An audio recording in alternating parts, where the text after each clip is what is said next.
Hi, I'm Trisha Farron, and you are watching Keeping the Real in Real Estate. One of the most popular questions I get is now a good time to buy or sell real estate. And I can't talk for the rest of the country, but what I can say for Connecticut is it's definitely a sizzling market. It's certainly not dead, and the housing market is not crashing in Connecticut. But of course, the decision to partake in this frenzy is going to be dependent on what your situation is. We have a lot of sellers who are paying very low interest rates in their mortgages, so they feel like if they made a change now, they're going to have to pay higher interest rates, which is true. But the thing is that there's a lot of equity in their homes. And if you need to move because you have a life change, like you're expanding the size of your family or downsizing the size of your family, or just want to change, you can use that equity that you'll get in your home to then support the down payment in your next, so you're not having as big of a mortgage. Of course, it depends. I mean, if you're going from a starter home to an executive property, you're going to pay more, but you're going to get the value out of that, and certainly out of your sale.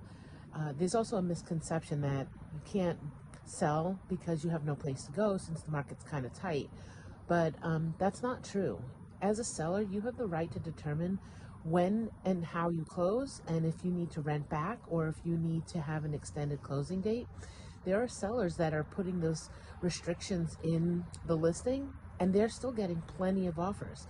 So you have some control over how quickly you allow this transaction to transpire. But there are also others who go and buy first and then take their time with the sale. So it really depends on your situation. If you're a buyer, a lot of buyers get nervous because they don't want to partake in the multi-bid frenzy that's going out there. But you have to put things into perspective. You're not overpaying if you pay more than the listing price. You overpay if you pay more than the appraisal price. And that's going to require a little bit of research. So when you find a house that you like, the first thing you should have your realtor do, or me, is do the comps and see, did the listing agent price this house under market so that it could sustain having a bunch of different offers and still appraise? Or was it priced unreasonably high and now it doesn't have that cushion anymore? That's definitely something that you can go into knowing even before you see the house. And if you're renting, you're paying 100% interest. And I don't think people really recognize that thought, because 100% of what you're paying goes to somebody else's mortgage, not in your pocket in terms of equity. So you definitely want to look at what your situation is. And even if you're paying a little bit more now than what you had originally thought you would pay, is what you're paying to get a house now worth it so that you don't have to rent?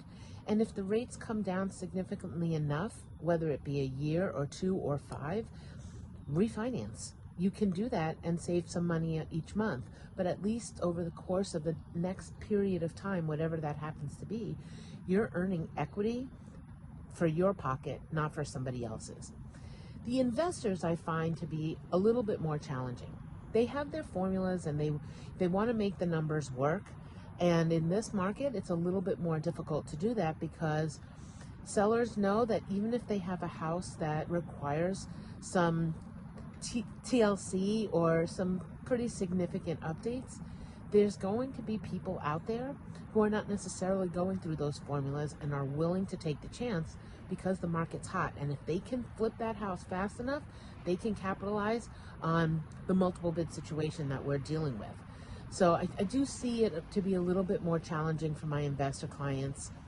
We do find properties for them, and the fact that they can come in all cash and close quick, and so can 50 other people. So it's no longer this fantastic component to their offers, because there are non-investor buyers that can do the same, especially those who are downsizing and had the equity in their house and now can pay for their next house cash. That's making it incredibly difficult for investors. Now, they're still finding opportunities out there and making money doing it. But as a buyer, as a buyer's agent, I do look very carefully at the kind of work that's being done in these flips, because the pictures look beautiful, but then you go into the house and you see that they cut corners and they didn't really do all the things that you would hope to see in a renovated property. And I see that's because on their end, either they're getting the houses a little bit higher than they would have wanted, so they have to cut in some spot, or it's just costing a lot to do the renovation.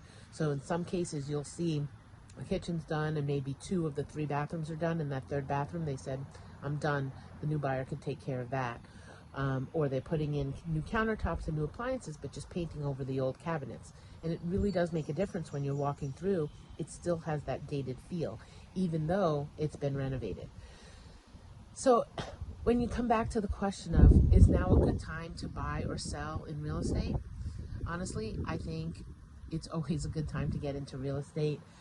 We know what's happening in the market right now. I could guess what's going to happen a month or 2 or 5 down the line, but I can't be 100% certain.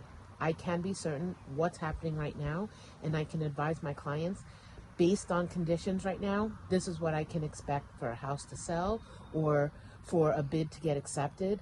I have a client who they saw a house that had over 80 showings, and there were over 21 offers, and they got the bid. And it's because we did our research. I said, here's where I think the house is going to sell. So we set up an offer that was very attractive, that basically put them in the best light, and they got the house. So it can happen, and it doesn't mean that they're going to overpay. I've had others that have put in 30, 40, 50,000 over the list price, and the house appraised higher than what they got the house for. So please, please, please remember, you paying over the list price is not overpaying. Paying over appraisal price is overpaying. Just know the difference, and do your research. Thanks for watching Keeping the Real in Real Estate. Until next time.